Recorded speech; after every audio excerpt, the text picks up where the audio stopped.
আবহাওয়ায় রোদ বৃষ্টির লুকোচুরি লেগেই রয়েছে, অর্থাৎ কখনো চড়া রোদ তো কখনো ঝমঝমিয়ে বৃষ্টি। এই পরিস্থিতিতে বড় ওয়েদার আপডেট দিচ্ছে আলিপুর আবহাওয়া দপ্তর। এই মুহূর্তে প্রত্যেকটা বঙ্গবাসীর একটাই প্রশ্ন, পুজোয় কি বৃষ্টি হবে নাকি পুজোতে অন্তত মজা করা যাবে? কারণ এই বছরের সব থেকে বেশি নিম্নচাপ হয়েছে, ফলে প্রচুর বৃষ্টি হয়েছে, কিন্তু আর্দ্রতাজনিত অস্বস্তি কিন্তু সেভাবে বিদায় নেয়নি। তাতে কষ্ট হয়েছে প্রচণ্ড বেশি। আর তার মধ্যেই আরও বড় আপডেট, সোমবার হাওয়া অফিস জানিয়েছে বিহার ও উত্তর বাংলাদেশ মিলিয়ে জোড়া ঘূর্ণাবর্ত। সাগর থেকে প্রচুর জলীয় বাষ্প ঢুকছে, ফলে আপাতত 48 ঘন্টা দক্ষিণবঙ্গে বিক্ষিপ্তভাবে ভারী বৃষ্টি হতে পারে। আকাশ মূলত মেঘলাই থাকবে। সব জেলাতেই বজ্র বিদ্যুৎ সহ বিক্ষিপ্তভাবে হালকা থেকে মাঝারি বৃষ্টিপাতের সম্ভাবনা থাকছে। দক্ষিণবঙ্গে বাঁকুড়া, পুরুলিয়া সংলগ্ন এলাকায় বিক্ষিপ্তভাবে ভারী বৃষ্টি হতে পারে। दीवारों के रंग या फैंसी बाथरूम फिटिंग्स पे ना जाइए। अंदर की मजबूती जो सिर्फ टीएमटी से मिलती है, उसको परखिए। कैप्टन टीएमटी, घर की असली शक्ति।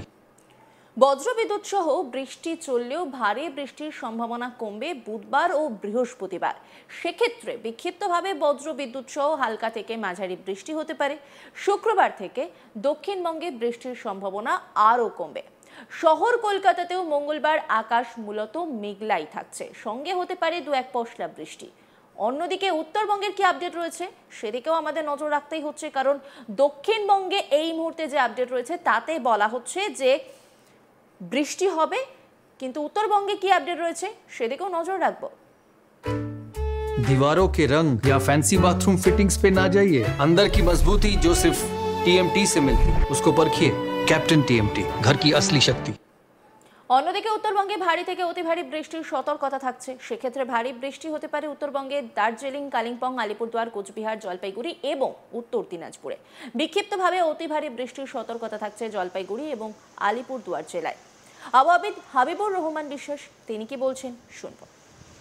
আগামী কয়েকদিনের যেটা আমাদের আবহাওয়ার পূর্বাভাস, তাতে আগামী 24 ঘন্টাতে পশ্চিমবঙ্গের সব জেলাতেই, উত্তরবঙ্গ এবং দক্ষিণবঙ্গ সমস্ত জেলাতেই হালকা থেকে মাঝারি বৃষ্টিপাত সব জায়গাতেই হওয়ার সম্ভাবনা রয়েছে, প্রায় সর্বত্রই। আর যেটা আমাদের উত্তরবঙ্গে ভারী থেকে অতি ভারী বৃষ্টিপাত হচ্ছে, সেটা আগামী 2-3 দিন পর্যন্ত থাকবে। মূলত উপরের আমাদের 5টা জেলা, আলিপুরদুয়ার, জলপাইগুড়ি, কোচবিহার, কালিম্পং, দার্জিলিং, ভারী থেকে অতি ভারী বৃষ্টিপাতের সম্ভাবনা বেশি থাকে আলিপুরদুয়ার এবং জলপাইগুড়ি। বাকি জেলাগুলোতে ভারী বৃষ্টিপাতের সম্ভাবনা, তার সঙ্গে সঙ্গে উত্তর দিনাজপুর জেলাতেও হতে পারে। আর আগামী 24 ঘন্টাতে আমাদের দক্ষিণবঙ্গের জেলাগুলিতে বজ্রবিদ্যুৎ সহ বৃষ্টিপাতের সম্ভাবনাই বেশি, তবে 1-2 জায়গায় ভারী বৃষ্টিপাতও হতে পারে। মূলত আমাদের পশ্চিমের কয়েকটা জেলা এবং পশ্চিমের জেলা যেমন আমাদের পুরুলিয়া, বাঁকুড়া, পূর্ব বর্ধমান, পশ্চিম বর্ধমান, বীরভূম, মুর্শিদাবাদ, তার সঙ্গে আমাদের উপকূল ভাগের 2-1টা জেলা যেমন দক্ষিণ 24 পরগনা এবং পূর্ব এবং পশ্চিম মেদিনীপুরেও 1-2 জায়গায় ভারী বর্ষা হতে পারে। আর উপকূলবর্তী অঞ্চলে আমাদের বজ্রবিদ্যুৎ সহ বৃষ্টিপাতের সাথে সাথে মাঝে মধ্যে দমকা হাওয়াও হতে পারে। দক্ষিণবঙ্গে 3 দিনের পরে আবার বৃষ্টিপাতের পরিমাণ কমবে এবং 2 দিনের পরেই কিছুটা কমবে, 3 দিনের দিনে আরেকটু কমবে, চতুর্থ, পঞ্চম ও ষষ্ঠ দিনে আরো কমে যাওয়ার সম্ভাবনা রয়েছে। বৃষ্টিপাতের পরিমাণ ধীরে ধীরে কমবে।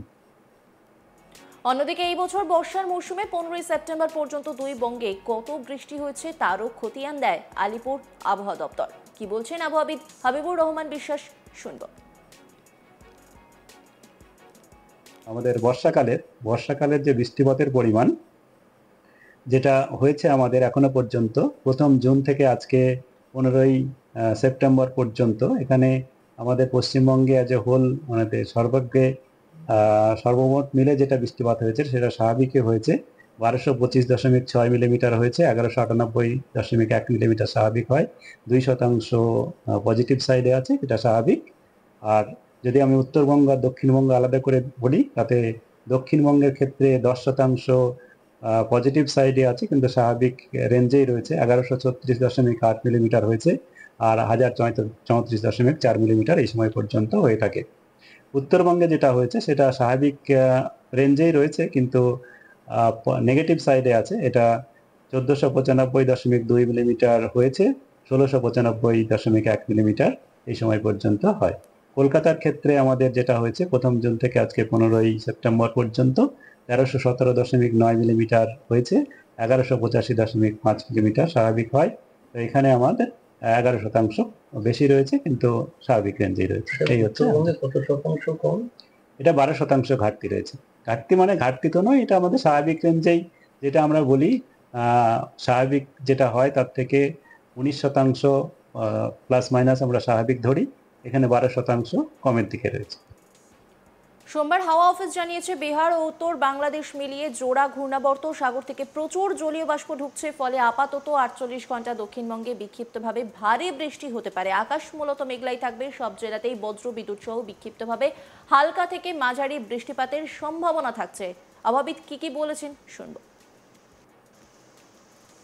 আমি কয়েকদিনের যেটা আমাদের আবহাওয়ার পূর্বাভাস, তাতে আগামী 24 ঘন্টাতে পশ্চিমবঙ্গের সব জেলাতেই, উত্তরবঙ্গ এবং দক্ষিণবঙ্গ সমস্ত জেলাতেই হালকা থেকে মাঝারি বৃষ্টিপাত সব জায়গাতেই হওয়ার সম্ভাবনা রয়েছে, প্রায় সর্বত্রই।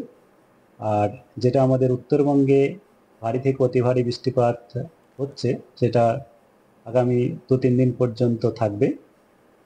মূলত উপরের আমাদের 5টা জেলা আলিপুরদুয়ার, জলপাইগুড়ি, কোচবিহার, কালিম্পং, দার্জিলিং, ভারী থেকে অতি ভারী বৃষ্টিপাতের সম্ভাবনা বেশি থাকে আলিপুরদুয়ার এবং জলপাইগুড়ি। বাকি জেলাগুলোতে ভারী বৃষ্টিপাতের সম্ভাবনা, তার সঙ্গে সঙ্গে উত্তর দিনাজপুর জেলাতেও হতে পারে। আর আগামী 24 ঘন্টাতে আমাদের দক্ষিণবঙ্গের জেলাগুলোতে বজ্রবিদ্যুৎ সহ বৃষ্টিপাতের সম্ভাবনাই বেশি, তবে 1-2 জায়গায় ভারী বৃষ্টিপাতও হতে পারে। মূলত আমাদের পশ্চিমের কয়েকটা জেলা এবং পশ্চিমের জেলা যেমন আমাদের পুরুলিয়া, বাঁকুড়া, পূর্ব বর্ধমান, পশ্চিম বর্ধমান, বীরভূম, মুর্শিদাবাদ, তার সঙ্গে আমাদের উপকূল ভাগের 2-1টা জেলা যেমন